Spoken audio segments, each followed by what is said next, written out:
Hello, everyone, and welcome back to the transformation of the global system.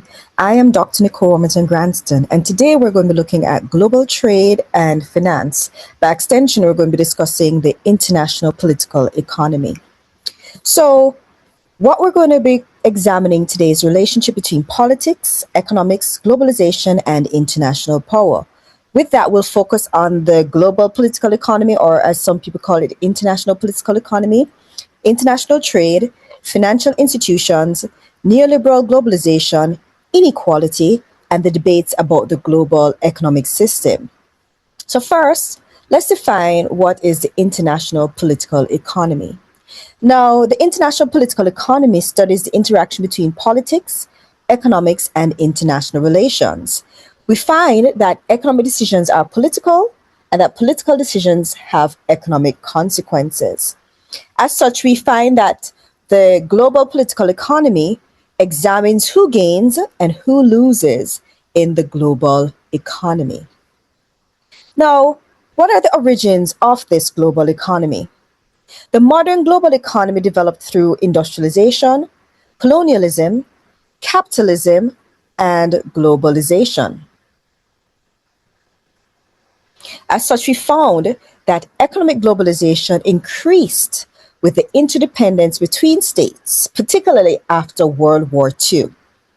Now, what are some of the major approaches to the international political economy? There are actually three major perspectives. We have the liberal school, mercantilism slash economic nationalism school, which is under the realist school, and then we have the Marxist structural school. So let's look at what liberalism have to say within the global political economy.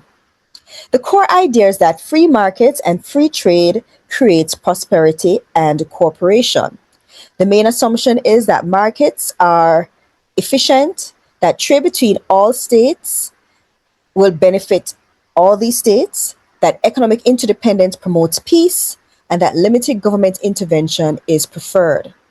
The key thinkers of this school are Adam Smith and David Ricardo. The liberal school also helped to develop this concept known as the comparative advantage. The main idea behind comparative advantage is that countries should specialize in goods in which they produce more or most efficiently.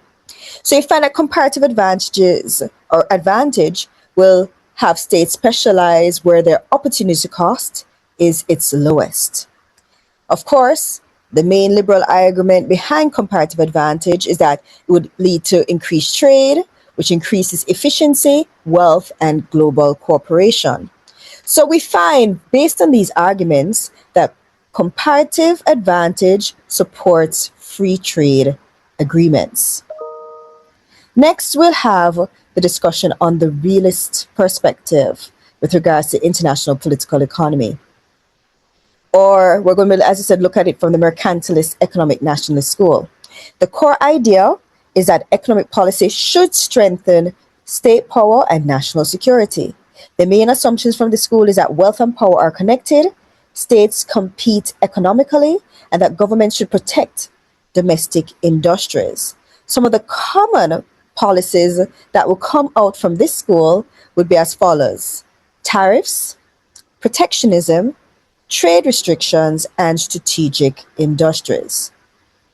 Next, we'll look at the Marxist structuralist school. Now, the core idea from this perspective is that global capitalism creates exploitation and inequality. The main arguments are that wealthy countries dominate poorer ones, global trade benefits the core more than the periphery, and that capitalism produces dependency. The key thinkers from this school are Karl Marx and Immanuel Wallerstein. So what we find is that on one side we have liberal optimism about global trade and the global political economy, and then we have the Marxist critique of capitalism on the other end of the spectrum. So we're going to talk about globalization again because one of the main drivers of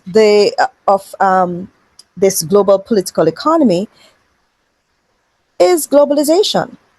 So, to define globalization once more, we know that globalization refers to the increasing worldwide interconnectedness in trade, finance, communication, production, and culture. The main driver behind, or the key factors that are the drivers behind globalization, are technological advances, transportation improvements, digital communication, trade liberalization, and expansion of multinational corporations. With that, we find that technology has actually accelerated globalization. So, when we think about these things, we know that one of these drivers in this political economy is that of economic globalization. Now, what is economic globalization? The key features would be that we see the development of global supply chains, cross border investment, financial integration, and the expansion of multinational corporations. So we find that the key idea is that national economies are increasingly interconnected. So this actually helps to develop what we know as global trade or international trade. So you find that there's an argument for the benefits and the drawbacks of international trade. So supporters argue that trade increases efficiency, lowers prices, expands markets, and encourages cooperation. The criticisms of trade and that of, by extension, of globalization may be that it increases inequality, it weakens labor protections, it exploits developing countries, and it harms local industries. So we see that there's actually both positive and negative effects of free trade.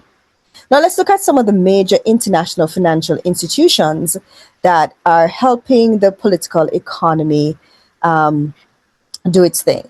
So the three main international political economies that help to maintain this global political economy are the World Bank, the IMF, and the World Trade Organization. So let's first talk about the World Bank. The World Bank focuses on development projects, poverty reduction, and infrastructure. Then we have the IMF, for the International Monetary Fund, and this provides financial assistance, economic stabilization programs, and policy advice. And then finally, we have the World Trade Organization that regulates international trade, rules, and disputes. Now, what are said to be some of the major criticisms of these international financial institutions? The common critiques is that there's Western dominance, that it favors wealthy countries, that it provided or pushed structural adjustment policies, which were largely adopted by countries in the global south and did not produce the positive outcomes that were expected. It led to increased debt burdens for these countries, and it even led to the reduction of social spending. When we talk about the structural adjustment program, which was primarily pushed by the International Monetary Fund under their Washington Consensus, is that we found that these policies required that countries move towards privatization, deregulation, spending cuts, and market liberalization. As a result, we saw that within the global south, international financial institutions tend to be very controversial because while it is that they had very positive ideas and outcomes that they expected, in reality, we saw a lot of times the opposite happening. And we find that these programs and policies that come from international financial institutions were driven by what we know as neoliberalism. And as we said, the core behind neoliberalism is the idea that markets should operate with minimal global intervention. The main policies that they pushed were deregulation, privatization, free trade, and reduced welfare spending because they believe that open markets will produce growth and efficiency. Again, what were some of the main critiques of this neoliberal globalization? It tend to find that it led to increased inequality, it worsens workers' protection, it concentrates wealth, and reduces state control. And as a result, you found that there was a development of anti-globalization movements in the late 1990s into the 21st century, where you found that many groups protested against corporate power, international financial institutions, as well as global inequality. Now, when we talk about this thing about global inequality, we find that the main issue is that wealth is unevenly distributed globally. You have the core versus the periphery, where wealthier core countries dominate poorer periphery countries. And the main effects of this is uneven development, poverty, debt dependence, and unequal trade relations. So, this is where the dependency theory comes in handy because it's very good at breaking down some of the critiques of globalization and how it is that it has affected a lot of countries within the global south due to this issue of unequal distribution of wealth.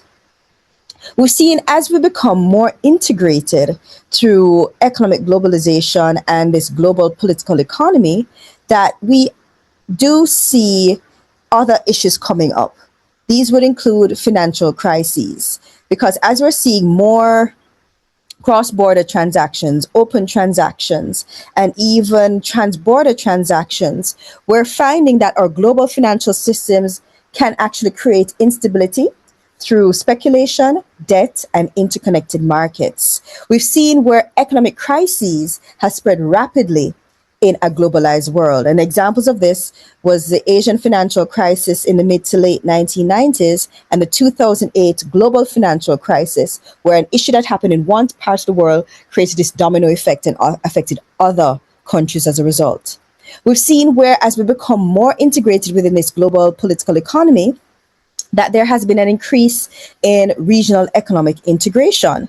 We're seeing that countries are now cooperating more economically through regional organizations. Examples of these would be like the European Union, the Association of Southeastern Asian Nations, ASEAN. When we think about our region, we think about Mercosur, that covers South America, and then we'll talk about CARICOM, that covers the English-speaking Caribbean largely. And the goals of a lot of these regional organizations is to increase trade, improve cooperation, and to strengthen regional economies. By extension, even though we're seeing these transactions and stuff moving across borders, we know that globalization also has their cultural effects, where we're seeing that it's spreading ideas, media, products, as well as the lifestyle. And we see that the major debate has been where some are arguing that globalization is promoting cultural exchange, while others are stating that there's this fear of cultural homogenization and Western dominance. By extension, there's this major concern between sustainability and development, where they're saying that economic growth may conflict with environmental protection, climate sustainability, and social justice. So the key idea under this umbrella of sustainability and development is that development should balance economic growth, social equality, and environmental protection. So the main takeaways from today's discussion should be as follows: that the international political economy studies the relationship between economics and politics globally, that globalization increases interdependence but also inequality and instability, and that different theories interpret the global economy differently.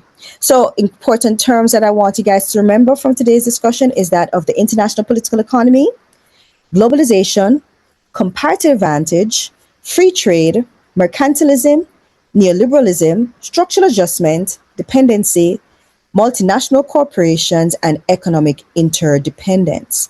With that, I'll end with this closing line: that the global political economy shows that globalization is not only an economic process, but also a political struggle over power, wealth, and inequality. Thank you.